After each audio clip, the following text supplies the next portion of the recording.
Hello friends, welcome back to my channel. तो आज हम पढ़ने जा रहे हैं देवरानी जेठानी कहानी के उपन्यास के बारे में। तो देखिए, देवरानी जेठानी उपन्यास का प्रकाशन वर्ष सन 1870 ईस्वी है। यह पंडित गौरीदत्त द्वारा लिखा गया है। अब हम देखते हैं देवरानी जेठानी कहानी के पात्र। सरसुख। सरसुख उपन्यास का नायक है, जो कि मेरठ का रहने वाला अग्रवाल बनिया है, जिसकी मंडी में आड़त की दुकान है। सरसुख उपन्यास का मुख्य पात्र है। दौलत राम। दौलत राम सरसुख का बड़ा बेटा है।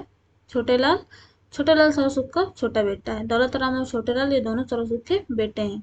पार्वती। पार्वती सरसुख की बड़ी बेटी है, जिसका विवाह दिल्ली में हुआ है। सुखदेई। सुखदेई सरसुख की छोटी बेटी है। ज्ञानो। ज्ञानो बड़ी बहू है, दौलत राम की पत्नी है। छोटी बहू छोटे लाल की पत्नी है, अर्थात देवरानी। कन्हैया दौलत राम का पुत्र है। नन्हे छोटे लाल का बड़ा बेटा है। मोहन छोटे लाल का छोटा बेटा है। शिवदयाल सुखदेई का बेटा है। आगे बढ़ते हैं।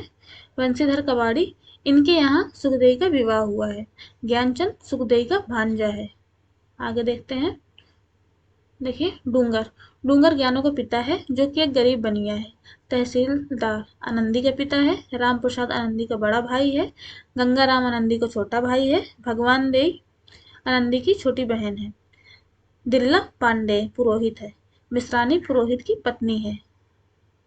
मुंशी टिकट नारायण शहरी अमीर है। हर सहाय काबली शहरी अमीर है। मुंशी टिकट नारायण और हर सहाय काबली ये दोनों शहरी अमीर हैं। अन्य पात्रों में देखते हैं तो हमारे अन्य पात्र हैं लाला दीनदयाल, कृपी, बाल विधवा, झल्लामल, लाला बुलाकी दास, मद्रसे में नौकर। ये आगे देखते हैं देवरानी जेठानी की कहानी उपन्यास का सारांश। तो देखिए, देवरानी जेठानी की कहानी हिंदी का उपन्यास है। इसके रचयिता हिंदी व देवनागरी के महान सेवक पंडित गौरी दत्त जी हैं। इसमें तत्कालीन समय में बनियों के घरों में जन्म से लेकर मृत्यु तक जो कुछ भी होता है, उन क्रियाकलापों को सरलतापूर्वक दिखाने का प्रयास किया गया है। आपको कैसे जीवन यापन करना चाहिए, यह हमें इस कहानी से सीखने को मिलता है। यह उपन्यास एक अग्रवाल बनिया परिवार को प्रस्तुत करता हुआ आगे बढ़ता है। इस उपन्यास का नायक सरसुख है। वो मेरठ शहर में रहने वाला एक अग्रवाल बनिया था। सरसुख बनिया परिवार का मुखिया है। यह परिवार मेरठ का सुखी संपन्न एवं समृद्ध परिवार है। सरसुख के दो बेटे हैं, बड़ा बेटा दौलत राम तथा छोटा बेटा छोटे लाल है। इसके माता पिता की मृत्यु हैजे की वजह से हो गई थी, इसीलिए इनका पालन पोषण चाचा ने किया। सरसुख पहले गलियों में घूम घूम कर फेरी लगाता था, लेकिन बाद में परचून की दुकान खोल ली, जो चल निकली। सरसुख की दो बेटियां हैं। बड़ी बेटी का नाम पार्वती और छोटी बेटी का नाम सुखदेई है। उसने बड़ी लड़की को तथा लड़के को बेपढ़ा रखा, किंतु छोटी लड़की को नागरी पढ़ाकर चिट्ठी पत्री लिखना और घर का हिसाब लिखना सिखा दिया। छोटे लड़के को मदरसे में अंग्रेजी पढ़ने के लिए भेज दिया गया। बड़े लड़के को अपने रोजगार में लगा दिया। छोटे लड़के की पढ़ाई पूरी होते ही रेल विभाग में नौकरी मिली और महीना 60 रुपए पाने लगा। आगे देखते हैं। बड़े लड़के की बहू अनपढ़ थी, किंतु छोटे लड़के की बहू पढ़ी लिखी थी। बड़े लड़के की बहू एक अनपढ़, लालची एवं स्वार्थी स्त्री है, जो मोहल्ले में अपनी देवरानी और सास की आलोचना करती रहती है। जबकि छोटे बेटे की अर्थात छोटे लाल की पत्नी आनंदी अत्यंत संस्कारी, पढ़ी लिखी एवं समझदार है। वह घर की चिट्ठी लिखने तथा पढ़ने का कार्य भी करती है। बाल विवाह का प्रचलन होने के बाद भी छोटे लाल और उसकी पत्नी आनंदी अपने पुत्रों का बाल विवाह नहीं करवाया। उपन्यास परिवार की समस्याओं को प्रदर्शित करते हुए आगे बढ़ता है। दौलत राम को एक बेटी एवं एक बेटा है, जबकि छोटे लाल के दो बेटे हैं, नन्हे एवं मोहन। दौलत राम की पत्नी अत्यंत लालची प्रवृत्ति की है। वह अपने पति और सास को छोटे बहू के खिलाफ भड़काकर घर का बंटवारा करवा देती है। वह अपने देवरानी व सास के प्रति ईर्ष्या का भाव भी रखती है। अंत में परिवार की समस्या के चलते सरसुख के परिवार का विखंडन हो जाता है, जहाँ दौलत राम अपनी बहू को लेकर अलग हो जाता है। उपन्यास में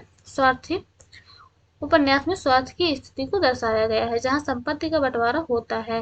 दौलत राम के हिस्से में दुकान तथा छोटे लाल के हिस्से में हवेली आती है, परंतु संतुष्टि न होने पर हवेली का आधा हिस्सा भी दौलत राम ले लेता है। हवेली से जाते समय बड़ी बहू हवेली की दो खिड़कियों के दरवाजे और चौखट भी अपने साथ ले जाती है। तो देखिए, नारी जीवन एवं गृहस्थ धर्म पर केंद्रित इस उपन्यास की मूल कथा का तात्पर्य यह है कि अशिक्षित और मूर्ख स्त्रियां पारिवारिक जीवन को नरक तुल्य बना डालती हैं, जबकि शिक्षित और विवेकशील स्त्रियां नरक तुल्य घर को स्वर्ग में परिणत कर देती हैं। हम देखते हैं देवरानी जेठानी कहानी के महत्वपूर्ण तथ्य। तो देखिए, इस उपन्यास में सामाजिक एवं पारिवारिक स्थिति का भली भांति चित्रण किया गया है। पारिवारिक झगड़े एवं घर के बंटवारे का वर्णन भी किया गया है। बाल विवाह एवं अनमेल विवाह को प्रदर्शित किया गया है। विवाह में होने वाले फिजूल खर्चों का चित्रण भी इस उपन्यास में किया गया है। अगला देखिए, विधवाओं की दशा का चित्रण किया गया है, परंतु विधवा विवाह का समर्थन वह दबी जुबान से ही करते हैं। वृद्धि की समस्या, बहुओं की समस्या भी इस उपन्यास में चित्रण किया गया है। स्त्री शिक्षा का चित्रण, अपनी अनगढ़ ईमानदारी में उपन्यास कहीं भी नहीं चूकता है।